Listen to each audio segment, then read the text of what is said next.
A story is told of 6 blind men who were fascinated by elephants. They had heard so many tales of these majestic creatures, but of course they had never seen one.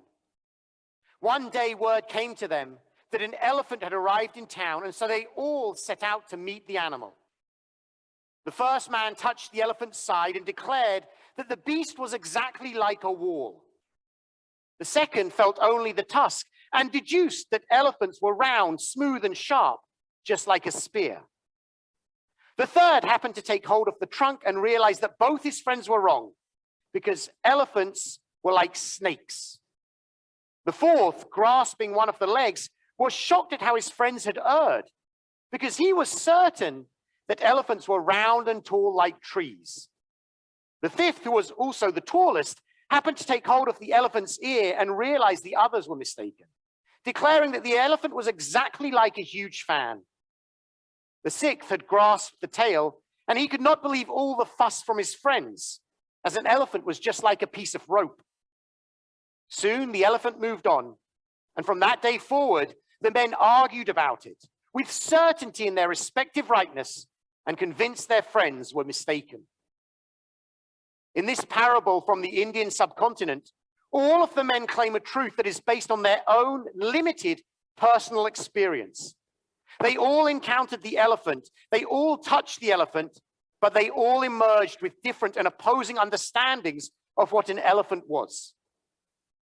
Responding to the news that has been coming from Israel and Palestine, we might consider ourselves to all be one of the men in the story. This latest round of violence started because of Palestinian Authority President Mahmoud Abbas's decision to cancel elections in April. Or it started because the Israeli government would not allow residents of Jerusalem to vote in those elections. Or it began because of a court decision to evict Arab residents from their homes in the East Jerusalem neighborhood of Sheikh Jarrah. Or it started after protests against those evictions turned violent, with stones thrown and people injured. Or we arrived here because right-wing extremists wanted to march through the city of Jerusalem, waving flags, celebrating or taunting over the reunification of the city. Or we are in a state of war because the terrorist Hamas government in Gaza wanted to show their strength by attacking Israel. Or perhaps it was something else. Commentators and politicians, most of them thousands of miles away from the actual events, have been willing to assert with complete and utter certainty who is right and who is wrong, who is victim and who is perpetrator, who is sinner and who is saint, who is to be condemned and who is to be celebrated.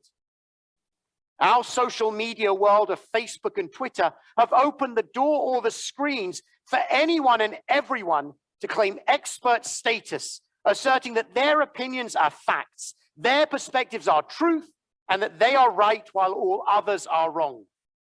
And when the subject is Israel-Palestine, the words become more divisive, the atmosphere more toxic, the discussion completely stifled. That is not and has never been the Jewish way. We are and have always been a people of nuance, a people who are challenged to exist in a world where we recognize competing and opposing truths, holding that both opinions, while contradictory, can also be valid. In the pages of the Talmud, we read about the myriad ways in which the rabbis disagreed, sometimes violently, and yet the diversity of opinions were accepted and the multiple truths preserved. Alongside the nuance that we hold, we are also a people of both and. Since the dawn of the modern period, when we emerged from the ghetto, we have found ourselves challenged to exist in multiple contexts, assuming simultaneous, different, competing identities. We are Americans and Jews. We are a minority, but many of us can pass for being part of the majority. We embrace all that modernity presents while maintaining a tradition that stretches back thousands of years.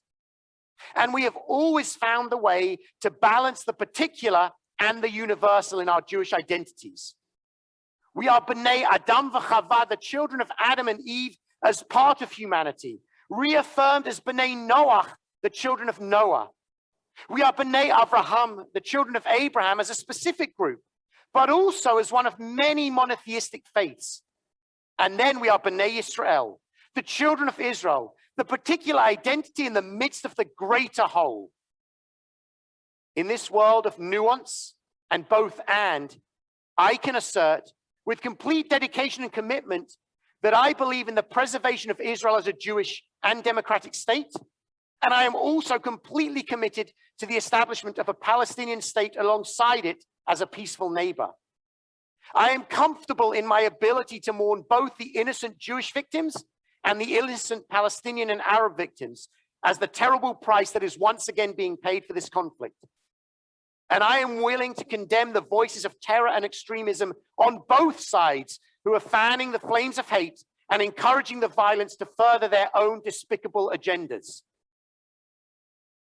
So much of the way that we view this conflict is about perspective.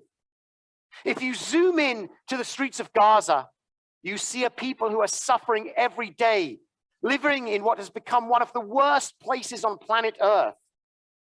Zoom out a little, and perhaps you then also see the border communities of the Eshkol region and Sderot, undisputed land with the people living under a daily fear of rocket attacks from Hamas and other Gaza-based terrorists. Zoom out further, and then you see the whole land of Israel alongside this small Gaza Strip, contrasting the might of the Israel Defense Forces with rockets and stones. But then go further still, and you see that Israel is a small slice of the Middle East, existing in the shadow of Iran and a variety of other terrorist groups who seek her destruction. If we want to see this as a story of David and Goliath, then the view you take impacts the roles you see the various players assuming, and all of them can be true. Attempting to offer this nuanced approach, many people have shared the clip from Trevor Noah on The Daily Show talking about the conflict.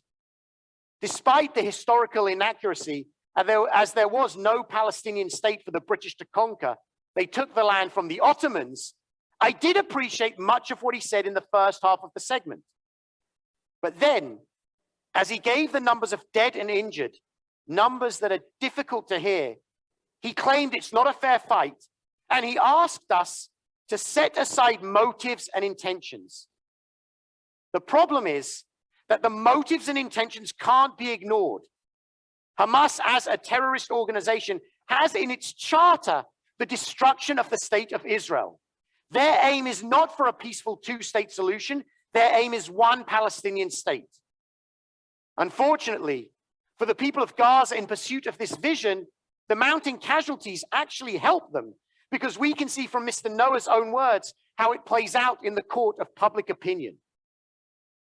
We should be very wary of the people who claim to see the nuance, but then choose to blame only one side for the escalation of the violence.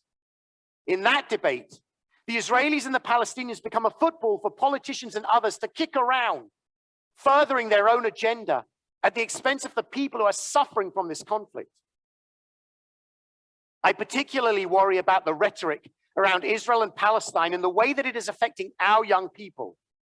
With an approach of being with us or against us, many of our young people who support a variety of liberal causes are faced with their friends and allies attacking them or their support of Israel, essentially rejecting their partnership on a whole variety of issues because of their connection to Israel.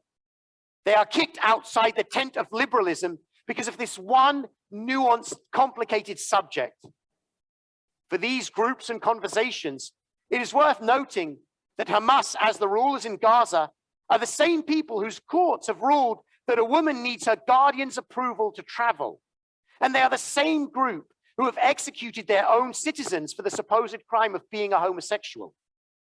There's always nuance and a need to dig beneath the tweets and the headlines to get a fuller picture of the story. It's important not to rely on just one source, but to look for many perspectives and different opinions. As my heart breaks for the Israelis and Palestinians, it seems clear that once again, the winners will be the extremist forces on both sides. Hamas will tighten their grip in Gaza and have already seen their popularity increase in the West Bank. And for extremist Jewish groups in Israel, they will use the recent violence as evidence of why there can be no negotiations, no resolution, and no peace. The anti-Arab Jewish groups, some of whom are now in the Knesset, such as Lahava, have been emboldened by their political success, and they have spread hate and incited violence, which has seen Jews and Arabs rioting across cities in Israel. On the global stage, the last few years have seen Israel making progress with her Arab neighbors. The other winner in this round of violence is the Iranian regime, who are fighting through their proxy and once again driving a wedge between Israelis and Arabs. For me, while the danger of rockets is real and the fighting between the Israel Defense Forces and Hamas is a cause for concern, I am much more anxious about the rioting that is taking place in the Jewish Arab cities of Israel on uncontested land. I am frightened by this breakdown that is seeing extremists on both sides take to the streets to do damage and cause harm to each other. For all the bluster, I am unconvinced that Hamas poses an existential threat to Israel, but I am certain that the breakdown of civil society does. There is a threat when Arab youth see the suffering around them and take to the streets to express their frustration and violence. And there is a threat when Jewish extremists, egged on by their political leaders, take to the streets to attack Arabs. It's an embarrassment to our Jewish values and our Judaism. There is so much darkness, it is hard to see the light.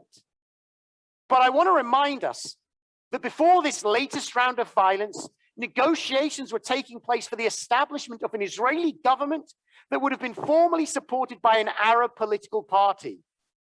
Arab members of Knesset hold the balance of power, and they were being wooed by politicians on the right and left. Alongside this, so many Jewish and Arab leaders have come out in condemnation of the rioting and violence, reminding their communities of the need to come together and support one another.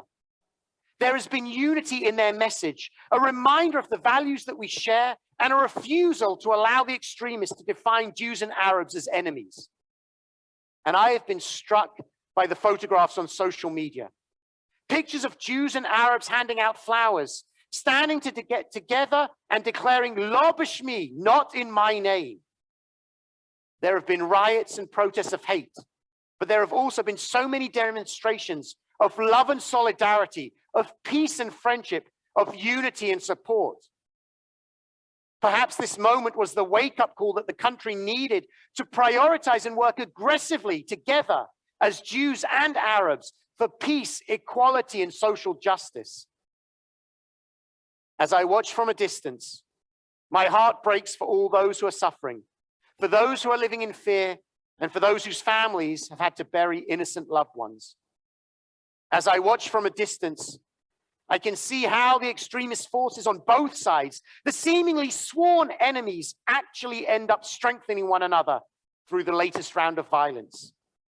As I watch from a distance, I feel a responsibility to add nuance to the narrative, to offer perspective, and to help people see that it is never black and white.